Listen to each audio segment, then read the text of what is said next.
Bonjour Elio. Bonjour.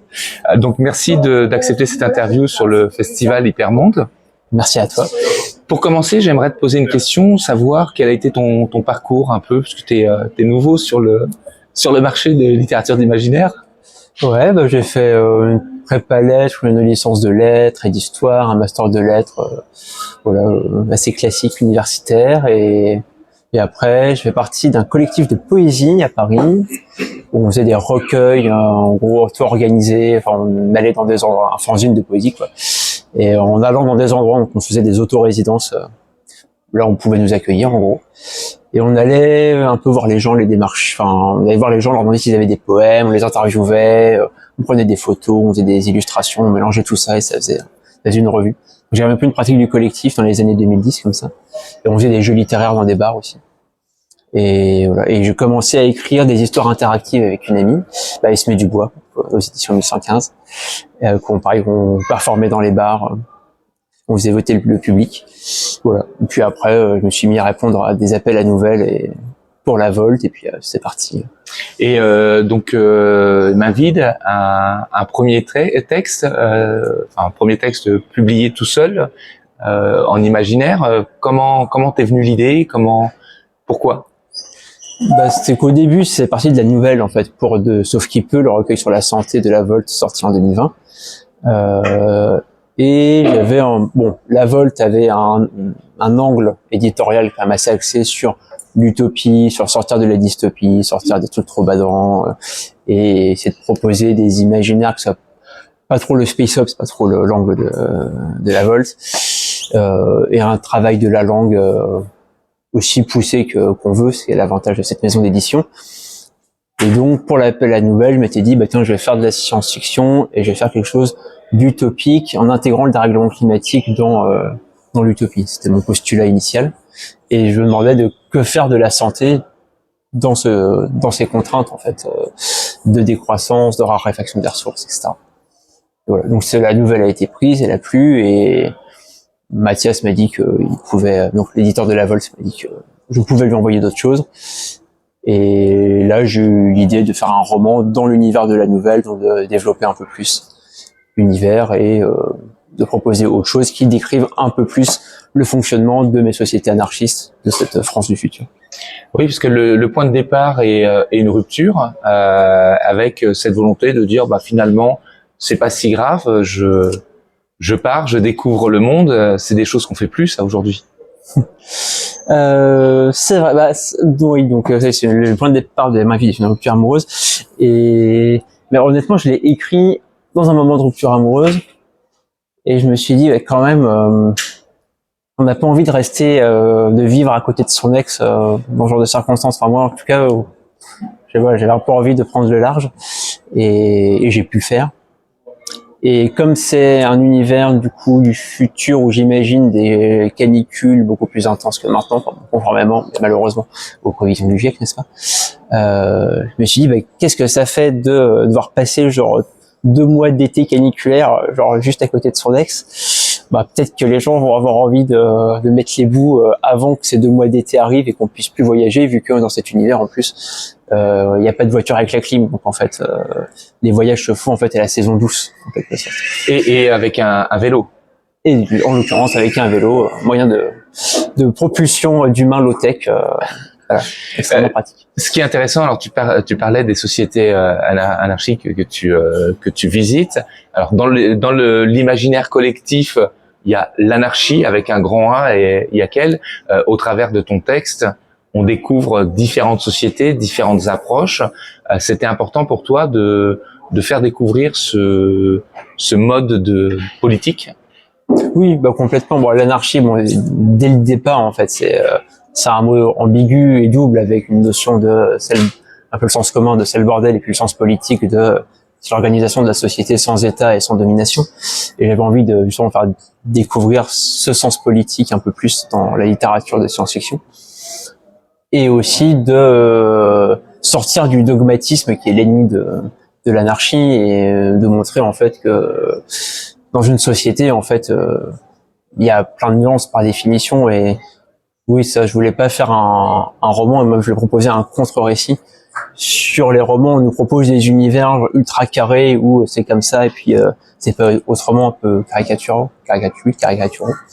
et montrer que bon, la vie s'adapte en fonction des gens, des moments, des rencontres, des climats, des circonstances, et y compris l'anarchie qui doit être un mouvement souple et fluide et en perpétuelle réinvention.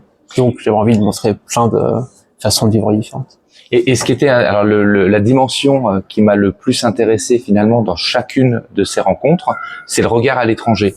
C'est-à-dire que il y a ceux qui les mettent en quarantaine en quelque sorte, qui leur dit vous n'êtes pas obligé de démarrer tout de suite dans notre modèle. Il y a ceux qui sont un peu plus militarisés. Alors c'est le sentiment que j'ai eu en tout cas. Il y a plein d'entre-deux.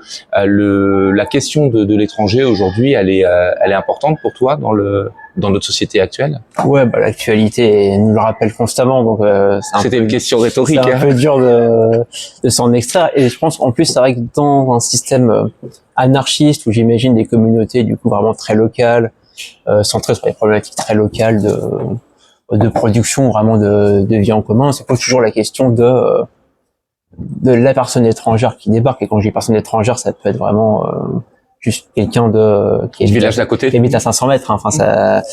Et dans mes vies en collectif, dans mes expériences de vie un peu en coloc ou un peu en collectif, où il y a un peu cette question qui se pose très fréquemment finalement de comment faire groupe sans être excluant d'une personne qui débarquerait. Et franchement, c'est vraiment pas évident parce que dans le fonctionnement même, le fait de faire groupe, un peu une notion de nouer des codes très spécifiques au groupe et des habitudes spécifiques au groupe, et que du coup, la survenue de quelqu'un de l'extérieur peut poser friction en fait, quand même très vite.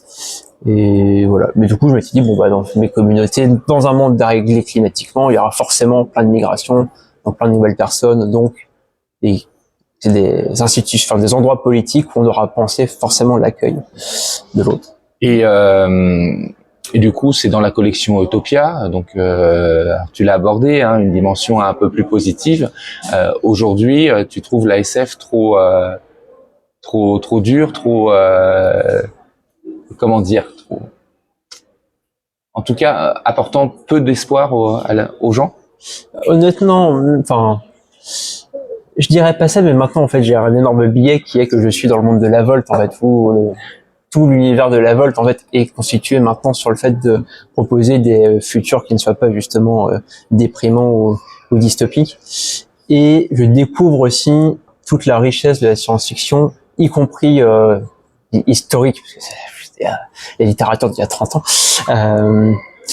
Du coup, je découvre toute la richesse de cette littérature en sortant de ce que je pensais être une espèce de ce que j'appelle le paravent de la science-fiction, qui sont les grands noms en fait, qui sont les plus connus et que moi j'ai lu et j'ai connu pendant très longtemps sans trop connaître ce qu'il y avait derrière le paravent, qui sont Isaac Asimov, Frank Herbert, Philippe K. Dick, George Orwell, enfin, et toute une littérature essentiellement anglo-saxonne d'ailleurs, et qui est pas spécialement optimiste et axée sur les sociétés du futur égalitaires où tout ira bien.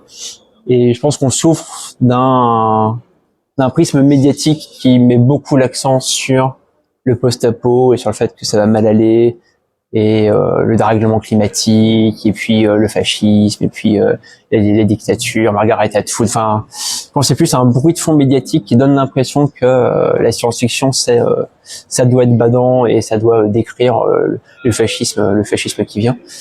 Alors que je pense qu'il y a quand même plein d'autres choses qui existent, et c'est vrai que moi, du coup, j'ai envie de faire partie de cette autre chose-là. Enfin, faire partie de cette autre chose-là. Alors, je t'ai vu aussi dans un autre contexte, puisqu'on a été tous les deux sur une table ronde à Angers autour de la responsabilité sociétale des entreprises. Je sens un véritable engagement de ton côté dans les questions de société, et aussi une volonté, d'une certaine façon, de dire aux gens de se réveiller. Tu penses aujourd'hui que l'engagement est moins marqué que ce soit chez les jeunes ou de façon globale dans la société? Non, ça je pense pas. Non.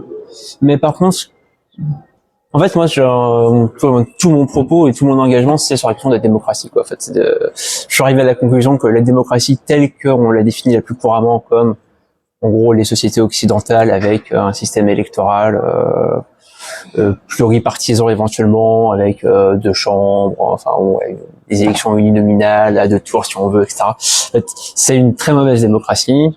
Historiquement, ça a été conçu comme une mauvaise démocratie. Enfin, si on lit les révolutionnaires de 89, il n'y a pas trop de mystère sur le fait que l'élection, c'est un système aristocratique, contrairement au tirage au sort, qui est en fait un système démocratique, conçu comme démocratique à l'époque. Donc je pense que voilà, un mauvais système démocratique et qui est malheureusement assez peu pensé comme tel.